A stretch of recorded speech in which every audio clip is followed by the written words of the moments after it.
Hi students, in last lecture we studied about the chemistry of oxygen and its compound. So first we do the revision of that topic. उस दिन हमने पढ़ा था कि जो die oxygen है उसको कैसे प्रिपेयर करते हैं, ऑल्सो उसकी फिजिकल प्रॉपर्टीज़ को भी डिस्कस करा था. फर्स्ट हमने पढ़ा था प्रेपरेशन ऑफ डाई ऑक्सीजन, कि जो डाई ऑक्सीजन है उसको हम कैसे प्रिपेयर करते हैं, जिसमें हमने डिफरेंट मेथड के बारे में पढ़ा था. फर्स्ट हमने पढ़ा था कि जब हम ऑक्सीजन रिच कंपाउंड की डीकम्पोजिशन करते हैं उस दौरान हमारे पास डाई ऑक्सीजन की क्या होती है, प्रेपरेशन होती है. ऑल्सो हमने सेकंड मेथड को पढ़ा था, जब हम क्या करते हैं डाइऑक्साइड, परऑक्साइड या हायर ऑक्साइड को हीट करते हैं उस दौरान उनकी भी डीकम्पोजिशन होकर वो हमें क्या प्रोडक्ट देते हैं, डाई ऑक्सीजन प्रोडक्ट देते हैं. ऐसे हमने थर्ड मेथड में पढ़ा था कि हाइड्रोजन परऑक्साइड से जो डाई ऑक्सीजन है वो कैसे प्रिपेयर होती है. कहते हैं जो हाइड्रोजन परऑक्साइड है जब उसमें हम क्या यूज़ करते हैं, फाइनली डिवाइडेड मेटल को या फिर मैग्नीज डाइऑक्साइड को एज अ कैटलिस्ट यूज़ करेंगे, उस दौरान वो बड़ी फास्टली डीकम्पोज होकर हमें क्या देता है, वाटर एंड साथ में क्या देगा, ऑक्सीजन देता है. ऐसे नेक्स्ट हमने पढ़ा था लेबॉर्ट्री मेथड्स, कि लेबॉर्ट्री में हम डाइऑक्साइड को कैसे प्रिपेयर कर सकते हैं. फर्स्ट हमने पढ़ा था thermal decomposition of potassium chloride, कि जब हम क्या करते हैं लैब के अंदर पोटाशियम क्लोराइड की थर्मल डीकम्पोजिशन करवाते हैं उस दौरान डाइऑक्सीजन प्रिपेयर हो जाती है. ऑल्सो हमने पढ़ा था कि सोडियम परऑक्साइड वाटर के साथ रिएक्शन शो करके कैसे डाइऑक्सीजन प्रिपेयर करता है. ऑल्सो हमने मेथड पढ़ा था प्योर डाइऑक्सीजन को हम बेरियम हाइड्रोक्साइड से कैसे प्रिपेयर कराते हैं. कहते हैं जब हम बेरियम हाइड्रोक्साइड की इलेक्ट्रोलिसिस कराएंगे निकल या प्लेटिनम को एज अ इलेक्ट्रोड यूज़ करके, उस दौरान जो हमारे पास क्या मिलेगी, प्योर डाइऑक्सीजन मिलती है. ऐसी नेक्स्ट हमने पढ़ा था इंडस्ट्रियल प्रेपरेशन के बारे में, कि इंडस्ट्रीज़ के अंदर हम ऑक्सीजन को कैसे प्रिपेयर करते हैं. कहते हैं जो इंडस्ट्रीज़ के अंदर मेन सोर्स होते हैं ऑक्सीजन को प्रिपेयर करने के लिए वो कौन से होते हैं, एयर एंड वाटर होते हैं. फर्स्ट हमने पढ़ा था कि एयर से हम क्या करते हैं, फ्रैक्शनल डिस्टिलेशन करके ऑक्सीजन को कैसे प्रिपेयर करते हैं. ऑल्सो वाटर के अंदर हमने पढ़ा था कि जब हम वाटर की क्या कराते हैं, इलेक्ट्रोलिसिस कराते हैं, उस दौरान जो ऑक्सीजन है वो कैसे प्रिपेयर होती है. नेक्स्ट हमने इसकी कुछ फिजिकल प्रॉपर्टीज़ को भी डिस्कस करा था. Next now we come to today's topic that is chemical properties. आज हम डिस्कस करेंगे कि जो डाइऑक्सीजन है वो कैसी केमिकल प्रॉपर्टीज़ को शो करता है. कहते हैं जो डाइऑक्सीजन है वो क्या होता है, स्टेबल नेचर का होता है. स्टेबल होने के कारण इसको बॉन्ड को ब्रेक करने के लिए ज़्यादा एनर्जी देनी पड़ती है, एज अ रिजल्ट ये रिएक्टिव नहीं होता है.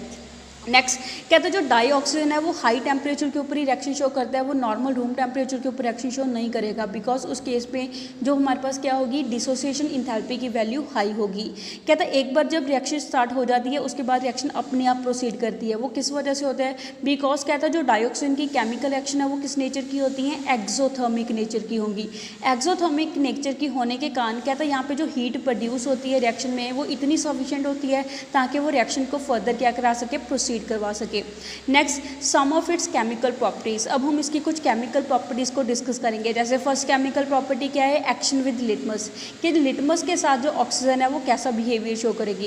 कहता है जैसे डाई हाइड्रोजन की तरह ये हमारे पास डाई ऑक्सीजन है वो भी किस नेचर की होती है, न्यूट्रल नेचर की होती है. न्यूट्रल नेचर का होने के कारण ये ना ही रेड लिटमस के ऊपर कोई एक्शन करती है ना ही ब्लू लिटमस के साथ कोई एक्शन शो करेगी. Next is supporter of combustion. कहते हैं जो डाई ऑक्सीजन है वो कंबशन को मीन्स वो बर्निंग रिएक्शन को क्या करती है, सपोर्ट करती है. कहते हैं जो डाइऑक्सीजन है वो सपोर्टर होती है कंबशन का, मीन्स जो हमारे पास ऑक्सीजन की प्रेजेंस में कंबशन रिएक्शन क्या चलती है, प्रोसीड करती हैं. कहता बट इट सेल्फ जो अपने आप कंबस्टिबल नहीं होती, बट जो कंबस्टिबल रिएक्शन होती हैं उसकी स्पीड को क्या कर देती हैं, फास्ट कर देती हैं. Next is reaction with metal, कि मेटल के साथ कैसे रिएक्शन शो करती है.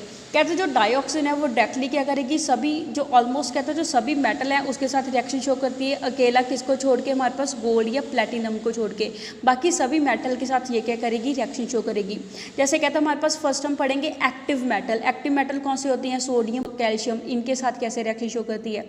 कहता है जो एक्टिव मेटल्स होती हैं जैसे सोडियम कैल्शियम, इनके साथ ही रूम टेम्परेचर के ऊपर भी रिएक्शन शो कर देती है. वहाँ से हमारे पास क्या मिलती है, ऑक्साइड मिलती है. जैसे सोडियम के साथ ऑक्सीजन रिएक्शन शो करके सोडियम का ऑक्साइड देगी, ऐसे कैल्शियम के साथ ऑक्सीजन रिएक्शन शो करके कैल्शियम का ऑक्साइड देती है. जैसे हमने पीछे पढ़ा है कि ऑक्सीजन इटसेल्फ क्या होती है, हाई टेम्परेचर के ऊपर रिएक्शन शो करेगी.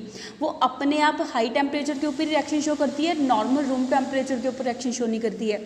बट यहाँ पे जो हमने मेटल यूज़ करे हैं वो क्या है, एक्टिव मेटल है, मीन्स यहाँ पे मेटल की रिएक्टिविटी हाई है, जिस वजह से ये रूम टेम्परेचर के ऊपर क्या होते हैं, ऑक्सीजन के साथ रिएक्शन शो कर देते हैं. एज ए रिजल्ट वहाँ से हमारे पास क्या मिलते हैं, उस मेटल के ऑक्साइड मिलेंगे. बट कहते हैं जो सोडियम है ऑल्सो डाइऑक्सीजन के साथ रिएक्शन शो करता है 575 केल्विन के ऊपर। वहाँ से हमारे पास प्रोडक्ट क्या मिलेगा, सोडियम परऑक्साइड मिलता है। जैसे नॉर्मल रूम टेम्परेचर के ऊपर सोडियम का सिंपल ऑक्साइड देगा, बट हमारे पास हाई टेम्परेचर के ऊपर जब रिएक्शन शो करेगा क्या देगा, सोडियम का परऑक्साइड देता है। जैसे यहाँ पे इसकी रिएक्शन शो करी हुई है कि जब सोडियम ऑक्सीजन के साथ रिएक्शन शो करता है 575 केल्विन के ऊपर, उस दौरान हमारे पास प्रोडक्ट यह मिलता है, सोडियम का परऑक्साइड मिलता है। ऐसे ही नेक्स्ट कहते हैं जो मैग्नीशियम है, मैग्नीशियम भी क्या हो जाता है, बर्न हो जाता है डाइऑक्सीजन के अंदर, उस दौरान हमारे पास प्रोडक्ट फॉर्मेशन क्या होती है, मैग्नीशियम का ऑक्साइड मिलता है। ऐसे कहते हैं जो मेटल्स हो गए जैसे आयरन, एल्युमिनियम, ये भी क्या करते हैं, सिर्फ जब हीट करेंगे तभी ये ऑक्सीजन के साथ रिएक्शन शो करेंगे, बट अंडर नॉर्मल कंडीशन ये रिएक्शन शो नहीं करते हैं। जैसे कहता है जब एल्युमिनियम को ऑक्सीजन के साथ हीट करते हैं उस दौरान एल्युमिनियम का ऑक्साइड मिलेगा। ऐसे आयरन को ऑक्सीजन के साथ रिएक्शन शो करते हैं उस दौरान क्या मिलता है, आयरन का ऑक्साइड मिलता है। जबकि कहते हैं जो लेस एक्टिव मेटल्स होते हैं जैसे गोल्ड, प्लेटिनम, ये क्या होते हैं, नोबल मेटल होते हैं जो नॉर्मली रिएक्शन शो नहीं करते। कहता है ये इवन डाइऑक्सीजन के साथ कंबाइन ही नहीं होते, इवन हाई टेम्परेचर के ऊपर भी ये रिएक्शन शो नहीं करेंगे। Next is action with non metal, कि नॉन मेटल के साथ जो ऑक्सीजन है वो कैसी रिएक्शन शो करती है। कहते हैं जो डाई ऑक्सीजन है वो नंबर ऑफ नॉन मेटल के साथ रिएक्शन शो करेगी एंड वो क्या देगी, रिस्पेक्टिव ऑक्साइड देगी, कि जिस भी नॉन मेटल के साथ रिएक्शन शो करी है उस नॉन मेटल का ऑक्साइड दे देती है। जैसे फर्स्ट हमारे पास रिएक्शन शो करी हुई है हाइड्रोजन की, जब हाइड्रोजन के साथ ऑक्सीजन रिएक्शन शो करती है, जब उसमें से करंट को पास करवाएंगे, टेम्परेचर यहाँ पे कितना लेते हैं, 1073 केल्विन टेम्परेचर लेते हैं, उस दौरान वाटर की प्रेपरेशन होती है। ऑल्सो जब नाइट्रोजन नॉन मेटल को हम यूज़ करते हैं, कहता है उसको हम ऑक्सीजन के साथ रिएक्शन शो करवा के हीट करते हैं, उस दौरान हमारे पास नाइट्रिक ऑक्साइड मिलता है। ऐसे सल्फर ऑक्सीजन के साथ रिएक्शन शो करेगा, जब उसको हीट करेंगे उस दौरान हमारे पास सल्फर का डाइऑक्साइड मिलता है। ऐसे कार्बन की जब हम लिमिटेड अमाउंट ऑफ ऑक्सीजन के साथ रिएक्शन शो कराते हैं उस दौरान कार्बन का मोनोऑक्साइड मिलेगा। जब ऑक्सीजन को एक्सेस अमाउंट में ले लेते हैं, ज़्यादा मात्रा में ले लेते हैं, उस दौरान क्या मिलता है, कार्बन डाइऑक्साइड मिलता है। ऐसे फास्फोरस जब क्या रिएक्शन शो करेगा डाइऑक्सीजन के साथ, उस दौरान हमारे पास क्या मिलता है, फास्फोरस का पेंटा ऑक्साइड मिलता है, जो कि स्टेट में एग्जिस्ट करता है, सॉलिड स्टेट में एग्जिस्ट करेगा। Next is reaction with compound, कि कंपाउंड के साथ ऑक्सीजन कैसे रिएक्शन शो करता है। कहते हैं जो डाइऑक्सीजन है वो क्या होता है, ऑक्सीडाइजिंग एजेंट होता है। ये क्या कर देता है, काफ़ी सारे कंपाउंड को क्या करेगा, ऑक्सीडाइज कर देता है अंडर स्पेसिफिक कंडीशन। जैसे हमें कुछ एग्जांपल्स गिवन दी हुई है। फर्स्ट एग्जांपल कौन सी है, with hydrogen chloride. Hydrogen chloride के साथ ऑक्सीजन है कैसे रिएक्शन शो करता है। कहते हैं जो डाइऑक्सीजन है वो क्या करेगा, जो वेपर्स होते हैं हमारे पास हाइड्रोजन क्लोराइड के, उसके साथ रिएक्शन शो कर देता है, उसके साथ जाके कंबाइन हो जाएगा। जब हम क्या यूज़ करते हैं, क्यूप्रिक क्लोराइड को एज अ कैटलिस्ट यूज़ करेंगे। अंडर टेम्परेचर कंडीशन कौन सी होती है, 700 केल्विन टेम्परेचर को हम यूज़ करते हैं एंड वहाँ से हमारे पास क्या होगी, क्लोरीन गैस इवॉल्व होगी। जैसे यहाँ पे हमें इसकी रिएक्शन शो करी हुई है। जब कहता है हाइड्रोजन क्लोराइड ऑक्सीजन के साथ रिएक्शन शो करता है, उस दौरान हम यहाँ पे जो रिएक्शन की कंडीशन है वो कौन सी होती है, क्यूप्रिक क्लोराइड को एज अ कैटलिस्ट यूज़ करेंगे एंड टेम्परेचर कितना यूज़ करते हैं, 700 केल्विन टेम्परेचर को यूज़ करते हैं। उस दौरान क्लोरीन गैस लिबरेट होगी एंड साथ में क्या प्रोड्यूस होता है, वाटर प्रोड्यूस होता है। ऐसी अमोनिया के साथ कैसे रिएक्शन शो करता है। कहते हैं जो डाइऑक्सीजन है वो अमोनिया को ऑक्सीडाइज कर देता है, ऑक्सीडाइज करके उसको किस में कन्वर्ट कर देगा, नाइट्रिक ऑक्साइड में कन्वर्ट कर देता है। यहाँ पे हम क्या यूज़ करते हैं, प्लेटिनम गॉस को एज अ कैटलिस्ट यूज़ करेंगे एंड टेम्परेचर कितना यूज़ करते हैं, 1073 केल्विन को यूज़ करते हैं। जैसे यहाँ पे हम इसकी रिएक्शन शो करी हुई है कि अमोनिया जब ऑक्सीजन के साथ रिएक्शन शो करता है उस दौरान प्लाटिनम को एज अ कैटलिस्ट यूज़ करते हैं एंड टेम्परेचर 1073 केल्विन लेते हैं एंड प्रोडक्ट हमारे पास क्या मिलता है, नाइट्रिक ऑक्साइड मिलता है एंड साथ में क्या मिलेगा, वाटर मिलेगा। ऐसी इसी रिएक्शन के बेसिस पे जो ऑसवाल्ड प्रोसेस है वो चलता है। ऑसवाल्ड प्रोसेस किसको बोलते हैं, जिस दौरान हम क्या करते हैं, नाइट्रिक एसिड की प्रिपरेशन करते हैं, उस मेथड को हम क्या बोलते हैं, ऑसवाल्ड प्रोसेस बोलते हैं। कहते हैं ये रिएक्शन उस प्रोसेस में क्या होती है, मेन होती है। ऐसी next is with sulphur dioxide, कि सल्फर डाइऑक्साइड के साथ ऑक्सीजन कैसे रिएक्शन शो करता है।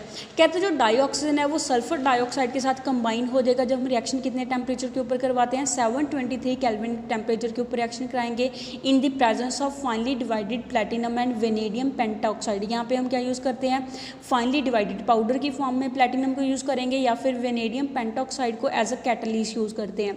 जैसे यहाँ पे हमें इसकी रिएक्शन शो करी गई है। जैसे कहता है हमारे पास जो सल्फर डाइऑक्साइड है वो ऑक्सीजन के साथ कंबाइन होगा जब हम प्लैटिनम को एज अ कैटलिस्ट यूज़ करेंगे 723 केल्विन टेम्परेचर के ऊपर। उस दौरान हमारे पास प्रोडक्ट क्या मिलता है, सल्फर का ट्राइऑक्साइड मिलता है। कहते हैं जो रिएक्शन है वो किस में मेन होती है, कॉन्टैक्ट प्रोसेस में ये रिएक्शन मेन होती है। कॉन्टैक्ट प्रोसेस प्रोसेस किसको बोलते हैं, जिस दौरान हम क्या यूज़ करते हैं, सल्फ्यूरिक एसिड की प्रेपरेशन करते हैं, उस प्रोसेस को हम क्या बोलते हैं, कॉन्टैक्ट प्रोसेस बोलते हैं। Next is carbon disulphide. कहता है जो ऑक्सीजन है कार्बन डाइसल्फाइड के साथ कैसे रिएक्शन शो करेगी। जैसे कहता है जो कार्बन डाइसल्फाइड है वो बर्न हो जाता है ऑक्सीजन के साथ, एंड उस दौरान जो प्रोडक्ट है वो हमारे पास क्या मिलती है, कार्बन डाइऑक्साइड मिलती है, एंड साथ में क्या मिलेगा, सल्फर का डाइऑक्साइड मिलता है। Next is with metal sulphides. कहता है जो ऑक्सीजन है मेटल सल्फाइड के साथ कैसी रिएक्शन देता है। कहता है जो काफ़ी सारे मेटल सल्फाइड होते हैं जैसे जिंक सल्फाइड, मर्क्यूरी सल्फाइड, ये सभी क्या करते हैं, ऑक्सीजन के साथ रिएक्शन शो करेंगे हाई टेम्परेचर के ऊपर। उस दौरान प्रोडक्ट क्या मिलता है, मेटल का ऑक्साइड मिलेगा, एंड साथ में क्या मिलेगी, सल्फर डाइऑक्साइड मिलती है। जैसे यहाँ पे इसकी रिएक्शन शो करेगी है। जैसे कहता है जब हम जिंक सल्फाइड की रिएक्शन शो करवाते हैं ऑक्सीजन के साथ, उसको हीट कर देते हैं इनके मिक्सचर को, उस दौरान प्रोडक्ट क्या मिलेगा, जिंक का ऑक्साइड मिल जाता है, एंड साथ में क्या मिलेगी, सल्फर डाइऑक्साइड मिलती है। ऐसे जब हम मर्करी सल्फाइड के साथ ऑक्सीजन को हीट करते हैं उस दौरान मर्करी का ऑक्साइड मिलेगा, एंड साथ में क्या मिलेगी, सल्फर डाइऑक्साइड मिलती है। Next is with hydrocarbon. कि जो हमारे पास हाइड्रोकार्बन है उसके साथ रिएक्शन शो कैसे होती है। हाइड्रोकार्बन्स कौन से होते हैं, अल्केन्स, अल्कीन, अल्काइन, उनके साथ जो ऑक्सीजन है वो कैसे रिएक्शन शो करेगी। कहता है जो हमारे पास saturated as well as unsaturated, कि हमारे पास अल्केन सैचुरेटेड में क्या आ जाते हैं, अल्केन आ जाते हैं, अनसैचुरेटेड में अल्कीन या अल्काइन आ जाते हैं, डबल या ट्रिपल बॉन्ड वाले आ जाते हैं। कहता है दोनों के साथ जो ऑक्सीजन है वो रिएक्शन शो करता है। कहता है ये दोनों क्या हो जाते हैं, बर्न हो जाते हैं जब हम एक्सेस ऑफ ऑक्सीजन को यूज़ करेंगे। उस दौरान जो प्रोडक्ट फॉर्मेशन है वो क्या होती है, कार्बन डाइऑक्साइड प्रोड्यूस होगी, एंड साथ में क्या होती है, वाटर प्रोड्यूस होता है। कहता है ये जो रिएक्शंस हैं इन रिएक्शन को हम कंबशन रिएक्शंस बोलते हैं, एंड ये रिएक्शन हाईली एक्सोथर्मिक नेचर की होती है बिकॉज इसके दौरान काफ़ी सारी हीट क्या होती है, जनरेट होती है। देयरफॉर इसी वजह से हम हाइड्रोकार्बन को कैसे यूज़ करते हैं, एज अ फ्यूल यूज़ करेंगे। जैसे यहाँ पे हमें कुछ रिएक्शन शो करी हुई हैं, दैट इज़ कहता है जो मीथेन ऑक्सीजन के साथ रिएक्शन शो करता है उस दौरान प्रोडक्ट सभी में क्या मिलेगा, सेम मिलेगा। जैसे सभी में प्रोडक्ट क्या मिलता है, कार्बन डाइऑक्साइड एंड वाटर मिलता है, बट सभी में क्या होती है, डिफरेंट अमाउंट ऑफ एनर्जी है हीट की फॉर्म में रिलीज होगी। जैसे मीथेन जब ऑक्सीजन के साथ रिएक्शन शो करेगा उस दौरान carbon dioxide and water product मिलते हैं, एंड हमारे पास कितनी एनर्जी रिलीज होती है, -890 kilo joule per mole energy release होती है। ऐसे इथेन के केस में different amount of energy release होगी, that is -1580 kilo joule per mole energy release होती है। ऐसे एसिटाइलिन किसको बोलते हैं, इथाइन को बोलते हैं। कहते हैं जब इथाइन क्या करेगा, ऑक्सीजन के साथ रिएक्शन शो करेगा उस दौरान कितनी एनर्जी रिलीज होती है, -1304 किलो जूल पर मोल की एनर्जी क्या होगी, रिलीज होगी। कहता है यहाँ पे प्रोडक्ट सभी में सेम होता है बट अमाउंट ऑफ एनर्जी है, हीट एनर्जी वो क्या होती है, डिफरेंट रिलीज होती है। नेक्स्ट इज यूजेस ऑफ डाईऑक्सीजन, कि जो डाईऑक्सीजन है वो कहाँ पे यूज़ होता है। कहते हैं जो डाईऑक्सीजन है वो हम कैसे में यूज़ करते हैं, ऑक्सी हाइड्रोजन या फिर ऑक्सी एसिटाइलिन टॉर्चेस होती हैं उसमें यूज़ करते हैं। जो कहाँ पे यूज़ होती है, वेल्डिंग के लिए यूज़ होती है या फिर मेटल को कट करने के लिए यूज़ होती है। ऑल्सो इसको मेटलर्जिकल प्रोसेस में भी यूज़ करते हैं टू रिमूव इम्प्योरिटीज़ को रिमूव करने के लिए। जब हम मेटल या नॉन मेटल की मेटलर्जी प्रोसेस में रिएक्शन शो करवाते हैं उस दौरान उनकी जब ऑक्सीडेशन होती है तो उसमें से इम्प्योरिटीज़ को रिमूव करने के लिए हम इसको यूज़ करते हैं। ऑल्सो हम स्टील को बनाने के लिए भी यूज़ करते हैं, मेटल फैब्रिकेशन में भी यूज़ करते हैं, जहाँ पे ये किसका काम करती है, कंबशन को सपोर्ट करती है, कंबशन को फास्ट कर देती है। कहता है ये ऑल्सो हमारे पास जो लाइफ सपोर्ट सिस्टम है हॉस्पिटल के अंदर उस वहाँ पे भी क्या होती है, ज़रूरी होती है। अंडर वाटर जो हमारे पास होते हैं डाइवर्स वो भी क्या करते हैं, ऑक्सीजन के सिलेंडर्स लेके जाते हैं, या फिर जो माउंटेन्स के ऊपर चढ़ते हैं माउंटेनियर्स वो भी ऑक्सीजन के सिलेंडर साथ में लेके जाते हैं। जो पायलट्स हैं हाई एल्टीट्यूड के ऊपर वो भी क्या करेंगे, ऑक्सीजन को यूज़ करते हैं। कहता है जो ऑक्सीजन सिलेंडर्स हैं वो वाइडली हॉस्पिटल के अंदर यूज़ होते हैं, हाई एल्टीट्यूड फ्लाइंग के लिए यूज़ होते हैं, या फिर इनको माउंटेनियर्स है वो यूज़ करते हैं। ऑल्सो कहता है ये हमारे पास किस यूज़ होता है, as a artificial respiration use होता है जब हम सर्जरी करते हैं, या फिर हमारे पास हार्ट की एलिमेंट्स होती है, दिल की बीमारी होती है, उस दौरान भी हम आर्टिफिशियल रेस्पिरेशन के लिए ऑक्सीजन की सिलेंडर्स को क्या करेंगे, यूज़ करेंगे। नेक्स्ट कहता है जो लिक्विड ऑक्सीजन होती है वो एज अ फ्यूल यूज़ होती है रॉकेट के अंदर।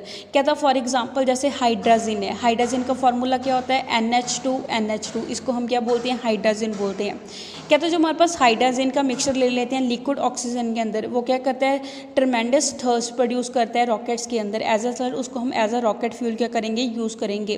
कहता है ऑल्सो हमारे पास large number of oxygen containing organic compound होते हैं, उसको प्रिपेयर करने के लिए भी यूज़ करते हैं, जैसे फिनॉल को प्रिपेयर प्रिपेयर करने के लिए यूज़ करेंगे, इथाइलिन ऑक्साइड को प्रिपेयर करने के लिए यूज़ करते हैं, सल्फर डाइऑक्साइड को प्रिपेयर करने के लिए यूज़ करते हैं, सल्फ्यूरिक एसिड को प्रिपेयर करने के लिए यूज़ करते हैं। कहते हैं ये as a oxidising agent use होता है, ऑल्सो इसको हम एज अ ब्लीचिंग एजेंट भी यूज़ करते हैं। नेक्स्ट इज कहता है जो मिक्सचर होता है हमारे पास कार्बन डस्ट का एंड लिक्विड ऑक्सीजन का, उसको हम एज ए एक्सप्लोजिव यूज़ करते हैं कोल माइनिंग के लिए। जब हम धरती के नीचे से कोल को निकालते हैं उस दौरान हम इसको एज ए एक्सप्लोजिव यूज़ करते हैं। कहता है जो ऑक्सीजन 18 आइसोटोप होता है वो उसको एज अ ट्रेसर यूज़ करते हैं जब हम क्या करेंगे, स्टडी करेंगे काफ़ी सारे रिएक्शन के मैकेनिज़म्स को। नेक्स्ट कहते हैं ऑल्सो लार्ज स्केल के ऊपर ये यूज़ होता है जब हम टाइटेनियम डाइऑक्साइड की प्रेपरेशन करते हैं या फिर सिंथेसिस करेंगे हमारे पास सिन गैस की। नेक्स्ट इज ऑक्साइड्स, कहते हैं हमारे पास जो ऑक्साइड है वो किस फॉर्मूल के बनते हैं, इसको हम नेक्स्ट वीडियो में डिटेल में डिस्कस करेंगे। So that's all for today, stay home, stay safe, thank you.